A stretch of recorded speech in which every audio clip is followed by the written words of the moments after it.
ప్రభు అయిన యేసుక్రీస్తు నామములో మీ అందరికీ శుభాలు వందనాలు తెలియజేస్తున్నాను. దయచేసి ఈ చిన్న మాట వినండి. మనిషి జీవితంలో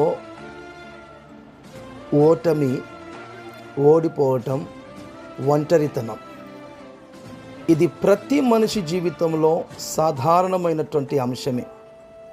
కానీ ఓటమితోటి, ఓడిపోవటంతో, ఒంటరితనం అనుభవించటంతో ఆ మనిషి జీవితం అక్కడితోటే ఆగిపోయిందని చెప్పడంలో ఇది అసాధారణమైన విషయం అని చెప్పడానికి ఏమాత్రం సందేహం లేదు. చీకటి ఉంటుంది, అలా అనేసి వెలుగు లేదని చెప్పలేం. ఆ వెలుగు ఉన్నది కనుకనే చీకటిని చీకటి అని పిలుస్తున్నాము, వెలుగుని వెలుగు అని పిలుస్తున్నాము. ఈరోజు మనకు సంభవించిన పరిస్థితిని బట్టి, మనకు కలిగిన నష్టాన్ని బట్టి, మనకు కలిగినటువంటి ఓటమిని బట్టి, పరాజయాన్ని బట్టి ఈరోజు అనేకులు సంతోషంతో, ఆనందంతో గంతులు వేయవచ్చు. కానీ పరిశుద్ధ లేఖనం ఒకటి సెలవిస్తూ ఉంటుంది. పడిపోయే ముందు ఒక మనిషి జీవితంలో గర్వం నడుస్తుందంట. గర్వం. ఇప్పుడు నిన్ను ఒంటరివానిగా, ఒంటరిదానిగా, ఓడిపోయిన వాడివిగా, లేదా ఓటమి పాలైన వానివిగా పలుమంది నిన్ను చూడవచ్చు, హేళన చేయవచ్చు, అపహాసించవచ్చు. కానీ ఒక్క మాట చెప్తున్నా, చాలా శ్రేష్టమైన మాట.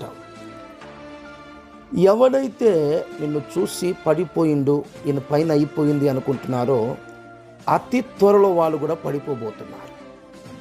అతి త్వరలో వాళ్ళు కూడా ఓటమి పాలవుతున్నారు. అతి త్వరలో వాళ్ళు కూడా చెడిపోయే దినం రాబోతుంది. ఎందుకంటే గర్వము, అహంకారము ఎవరిలో నడుస్తుందంటే పడిపోయే వాని విషయంలో నడుస్తుందంట, దేవుని లేఖన ప్రకారం.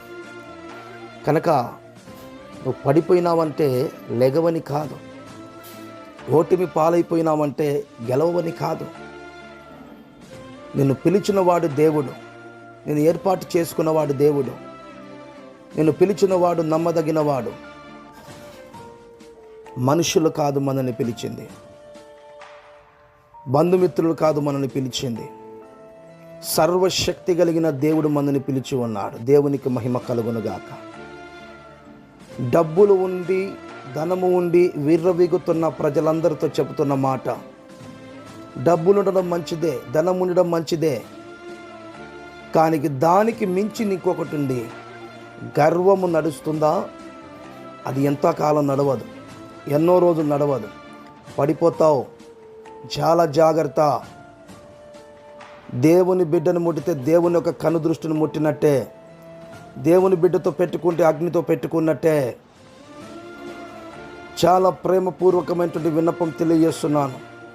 ఈరోజు నా దగ్గర డబ్బు ఉంది, ధనం ఉంది, ఆస్తి ఉంది, ఐశ్వర్యం ఉంది, నీ దగ్గర ఏమీ లేదు అని చెప్పి వెధవరాళ్ళతోటి, దిక్కులేని వారితోటి, తండ్రి లేని వారితోటి, పేదలతోటి ఇలాగా నువ్వు విర్రవిగుతూ చెప్పుతూ నడుచుకుంటే ఒక రోజు వస్తుంది. ఆ రోజు ఆ పేదవాడి కాళ్ళు పట్టుకోవాల్సిన రోజు వస్తుంది. ఆ రోజు ఆ ఓటమి, పరాజయం ఎవడైతే పాలైపోయాడో వాడి కాళ్ళు పట్టుకోవాల్సిన రోజు వస్తుంది. ఒక రోజు వస్తుంది, నీ దగ్గర ఉన్నది కూడా అంత ఊడ్చుకొని పోయి నా దేవుని దగ్గర వచ్చే రోజు ఖచ్చితంగా వస్తుంది. అది నువ్వు కన్నులారా చూస్తావు. అట్టి దేవుడు మిమ్మల్ని అలా చేయాలని కోరుకోవట్లే. కానీ ప్రియులారా, గర్వం ఉండొద్దు, అహంకారం ఉండొద్దు. ఒక మనిషి పడిపోయాడంటే, ఒక మనిషి చెడిపోయాడంటే, ఒక మనిషి పరాజయం అయ్యాడంటే, నీ చేతనైతే ఆ మనిషిని లేవనెత్తడానికి ప్రయత్నం చేయి. నీకు చేతనైతే ఆ మనిషి ఆకలితున్నప్పుడు అన్నం పెట్టు. నీకు చేతనైతే ఆ మనిషికి వస్త్రాలు లేకపోతే వస్త్రధారణ చెయ్యి. అంతేగాని నువ్వు పడిపోయావు, నీ బతుకు అయిపోయింది అనేసి అన్నావా, చాలా జాగ్రత్త. ఒకరోజు లేస్తాడు, సింహం పడుకుంది కదా అన్నది నిద్రపోయిందని చెప్పడం, అది చాలా చాలా చాలా ప్రమాదకరమైన విషయం. సింహం పడుకుంది నిద్రపోతుంది కదా అని చెప్పడం చాలా చాలా ప్రమాదకరమైన విషయం. నిద్రపోయిన సింహాన్ని ఒకరోజు నా దేవుడు లేపుతాడు. ఆ రోజు వస్తుంది, ఆ సింహమే అనేకులను వేటాడుతుంది. దేవునికి మహిమ కలుగునుగాక.